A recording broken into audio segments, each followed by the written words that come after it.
Good morning friends.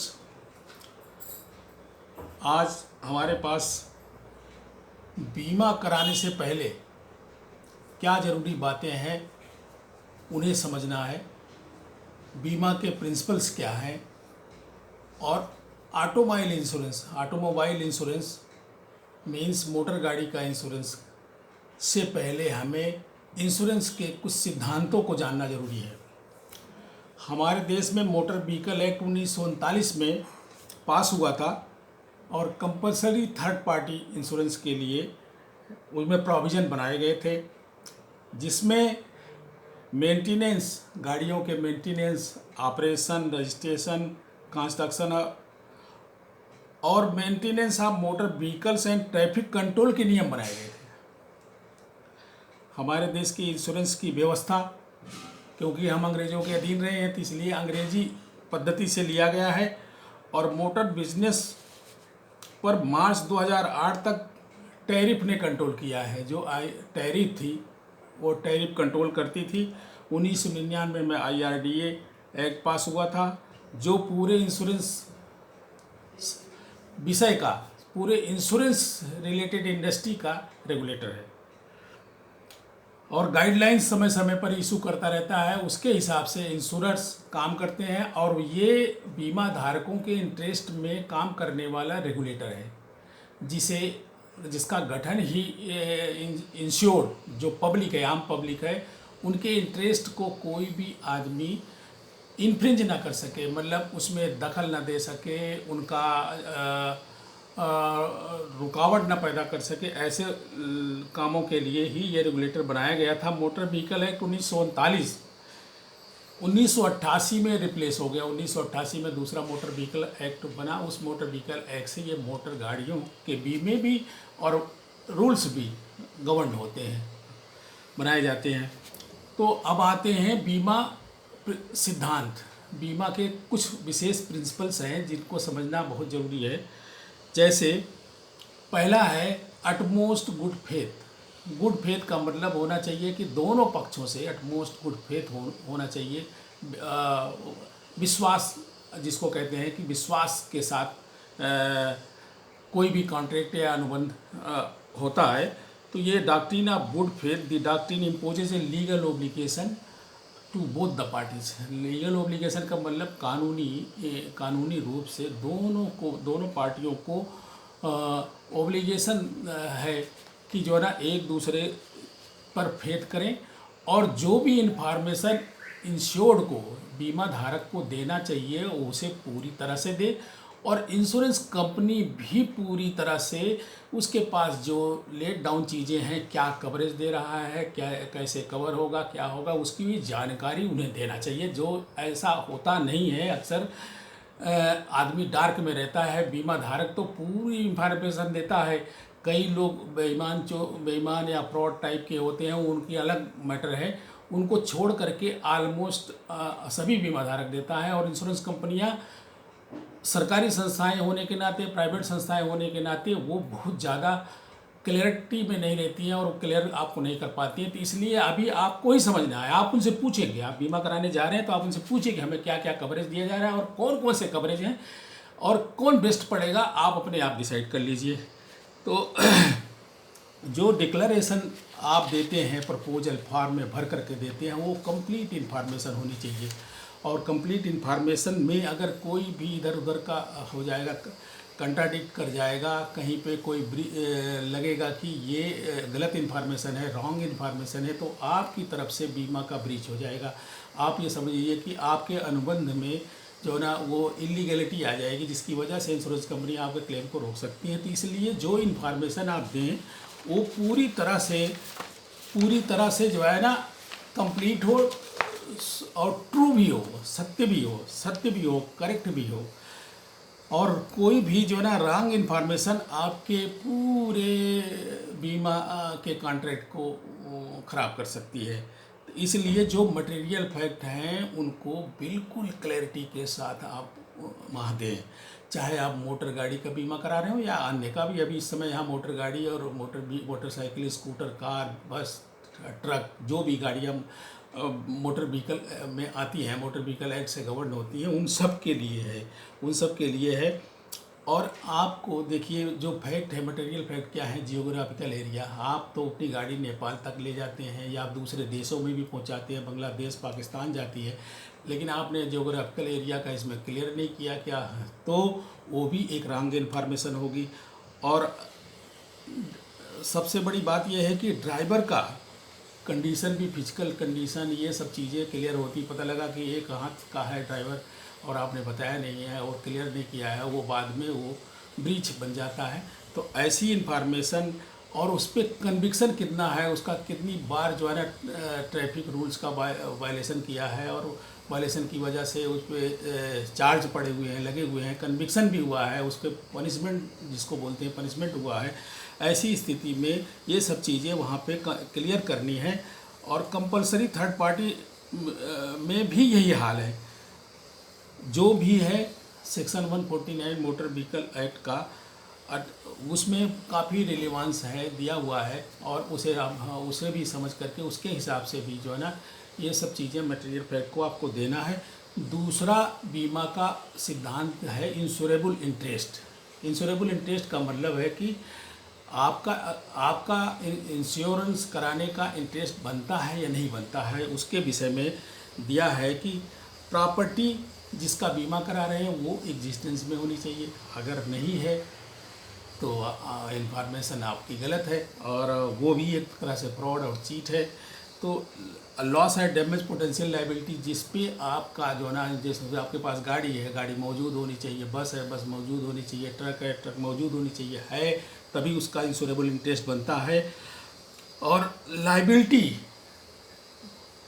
Truck चल रही है तो लाइबिलिटी भी आएगी आपके पास, और उस लाइबिलिटी को लेने के लिए आपका इंटरेस्ट होना चाहिए, वो आपके नाम से रजिस्टर्ड होना चाहिए, आप उसके लीगल ओनर होने चाहिए, और चीज़ें हैं जिसमें आप समझ जाओगे कि आपका ही इंटरेस्ट बन रहा है बीमा कराने का, आपका ही बन रहा है। इसका मतलब है कि आप उसको ओन कर रहे हैं, वो आपके पास है, वो आपके पास है। The insured must bear a legal relationship to the subject matter.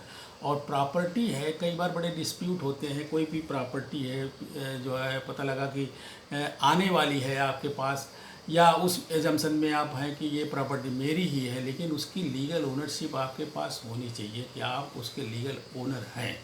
और आगे चल के कोर्टें कुछ डिसाइड भी करती हैं कि जो हेयर्स के राइट्स हैं, वो हेयर्स के राइट्स और रिप्रेजेंटेशन के लिए बाद में आते हैं, लेकिन मौजूदा हालत में आपके वो प्रॉपर्टी होनी चाहिए जिसमें आप फ्री माइंड से, इंडिपेंडेंट रूप से आप उसके स्वतंत्र जो ना मालिक है और स्वतंत्र हकदार हैं, और तभी उन्हीं चीज़ों का आपको इंश्योरेंस कराना होता है।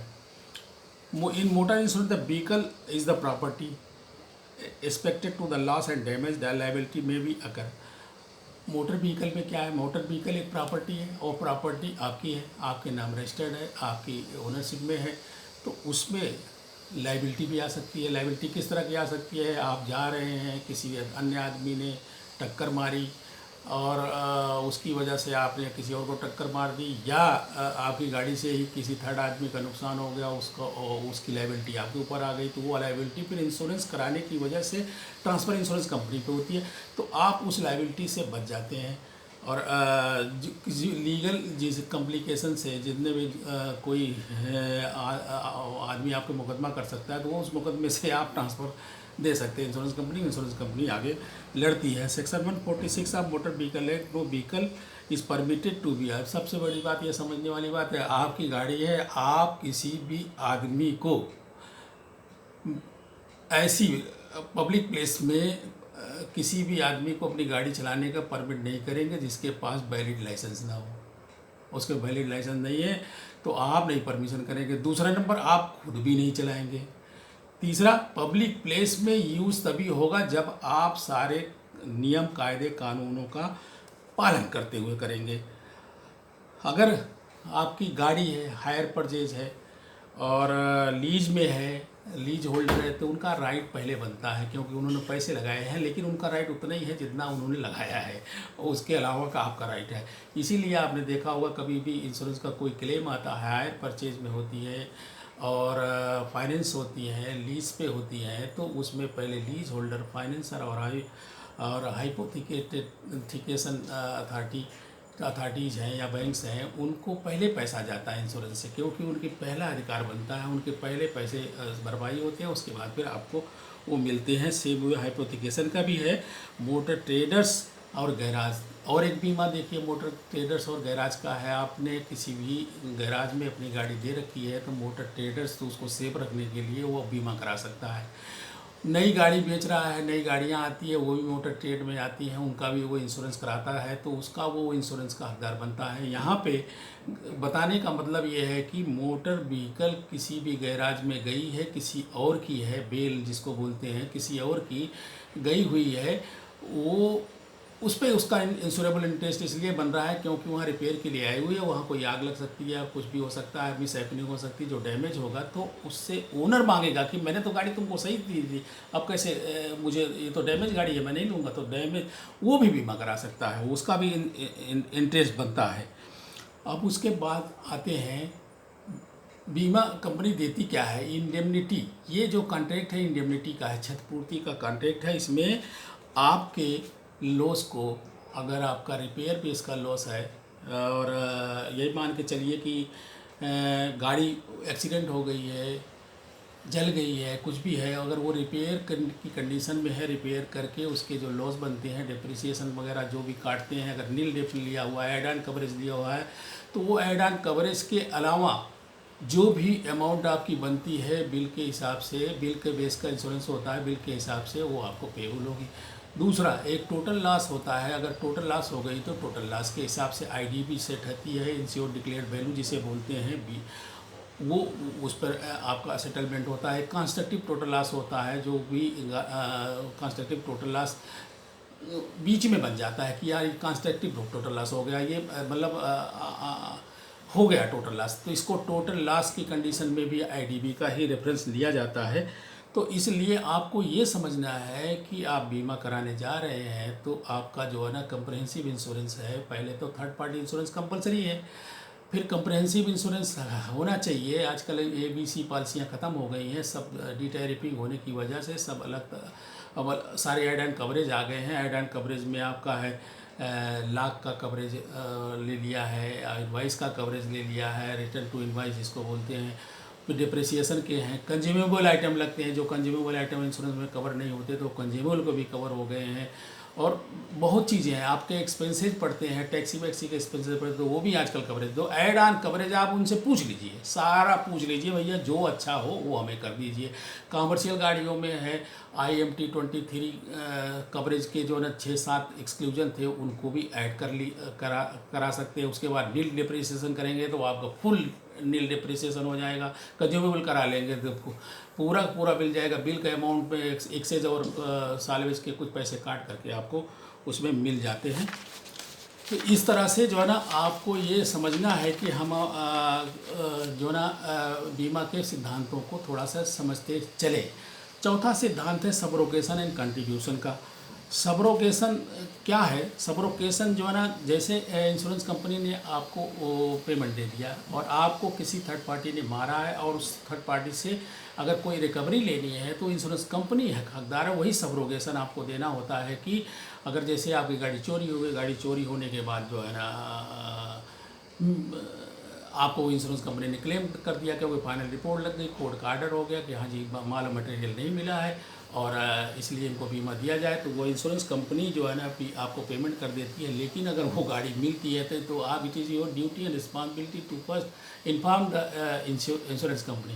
और जो भी और लोग भी पाते हैं वो इंश्योरेंस कंपनी को इन्फॉर्म करते हैं, क्योंकि वो प्रॉपर्टी अब इंश्योरेंस कंपनी की हो गई, तो वही उसी बात के लिए सबरोगेशन होता है। कंट्रीब्यूशन क्या होता है? कंट्रीब्यूशन में जैसे दो जगहों से बीमा हो रखा है, बहुत चीज़ें ऐसी होती हैं, लोग ट्रांसफ़र कर लेते हैं, बहुत बड़ा जो बीमा होता है 2 जगहों से, 3 जगहों से, 4 जगहों से हुआ रहता है, तो वो कंट्रीब्यूशन करके पेमेंट आपको आती है। और सबसे लास्ट में जो बीमा का सिद्धांत है वो प्रॉक्सिमेट काज का है। Doctrine of proximate cause applies to motor insurance as to other classes of insurance. The loss or damage to the vehicle is indemnified only if it is proximately caused by any of insured peril. The doctrine also applies to third party claims too. ये इसका समझने का मतलब ये हुआ, हमें सबसे बड़ी चीज़ समझनी चाहिए कि प्रॉक्सिमेट काज, जो काज ऑफ एक्सीडेंट है, कैसे काज हुआ, वो उसका बेस भी लेते हैं। हालांकि इसमें आपकी गलती से भी, दूसरे की गलती से भी, सब भगवान मतलब गार्ड पेरिल से भी, सब चीज़ों का कवरेज होता है। और 10 तरह के कवरेज जो है ना दिए गए हैं, हालांकि उसका बहुत बड़ा है, उसको बाद में बनाएंगे। लेकिन ये मेन चीज़ ये समझने वाली बात है कि आपका जो इंश्योर्ड पेरिल्स है वो पेरिल है जिसकी वजह से वो डैमेज हुआ है। प्रॉक्सिमेट काज क्या है, जो प्रॉक्सिमेट काज कारण क्या है, कैसे एक्सीडेंट हुआ कैसे नहीं, वो एक्सप्लेन होता है। और उसी के बेस पे ही, इसीलिए बार बार क्लेम फॉर्म में लिखाया जाता है और आपसे लिखवा के भी लिया जाता है कि कैसे एक्सीडेंट हुआ हमें बताएं। तो उसमें नुक्ताचीनी करके प्राइवेट कंपनियां तो बहुत रिजेक्ट कर रही है। प्राइवेट कंपनियां बड़े क्लेम जैसे भी आते हैं कोई न कोई नुक्ताचीनी निकाल करके रिजेक्ट कर देते हैं, इन्वेस्टिगेशन करा के काम करना कर देते हैं। ये हमारे देश का ड्राबैक है कि प्राइवेट कंपनियों को लाया ही गया था कि पूरा देश जो ना बीमा से कवर हो जाए, लेकिन ऑलमोस्ट 10% कवरेज सब मिलाकर LIC सबको मिला करके, LIC वगैरह सबको मिला करके है। लेकिन बीमा पूरा फैला नहीं, या प्राइवेट कंपनियों को लाने का कोई फ़ायदा नहीं हुआ। उनका प्राइवेट कंपनियों का सिर्फ बिजनेस करने का है कि वो बिजनेस कर रहे हैं, वो प्रॉफिट ले रहे हैं। क्योंकि मैं ग्राउंड के साथ बोल रहा हूँ, ऐसा नहीं है। 90% जो लिटिगेशन के केस हैं सब प्राइवेट कंपनियों के। सरकारी कंपनियों के बहुत रेयर केस में होते हैं जिसमें वहाँ अधिकारियों के हाथ में कुछ भी नहीं रह जाता है, तभी जाके वो कोर्ट केस में जाता है। जैसा लगता है कि उन्हें हम नहीं दे सकते हैं, कोर्ट से ही आर्डर होगा तो भी दे पाएंगे, तो ऐसे ही केस जाते हैं सरकारी के। प्राइवेट के तो सब जाते हैं। प्राइवेट के तो बिना ग्राउंड के भी आपका क्लेम रिजेक्ट कर देंगे। छोटा क्लेम बहुत जल्दी से दे देगा तो आप बड़े खुश हो जाते हैं। बड़ा क्लेम आया नहीं कि उन्होंने अपना तरीका अपनाया और इन्वेस्टिगेशन किया, झूठ मूठ कर लिखवाया, और सर्वेयर लॉस असेसर का मिसयूज भी करते हैं और उनको दबाव में रखते हैं, जो कि असंभव है। मतलब ऐसा नहीं हो सकता है कि इंडिपेंडेंट आदमी, न्यूट्रल आदमी को भी दबाव में लेते हैं, क्योंकि वो काम के लालच में वो भी दबाव में रहते हैं। और आशा है कि आप लोग उस बीमा के सिद्धांतों को समझ गए होंगे। और मेरे हिसाब से ऐसा लगता है कि जो है ना, इसके बाद हम पहुंचते हैं क्लेम के तरीक़ों पे, क्लेम के प्रोसेस पे। तो इन्हीं शब्दों के साथ मैं आपसे थैंक यू लेना चाहूँगा। और अगर आपको ये वीडियो पसंद आए तो लाइक और सब्सक्राइब ज़रूर कीजिए। और इंश्योरेंस से रिलेटेड, बीमा से रिलेटेड कोई भी जो भी टॉपिक्स हैं, अच्छे टॉपिक्स हैं जो जनता के हित में होंगे, जनता की जानकारी के लिए होने चाहिए, देश हित में भी, मैं ऐसा नहीं है, ये देश हित में भी, तो उसके लिए मैं डालता रहूँगा। Thank you very much. Thank you.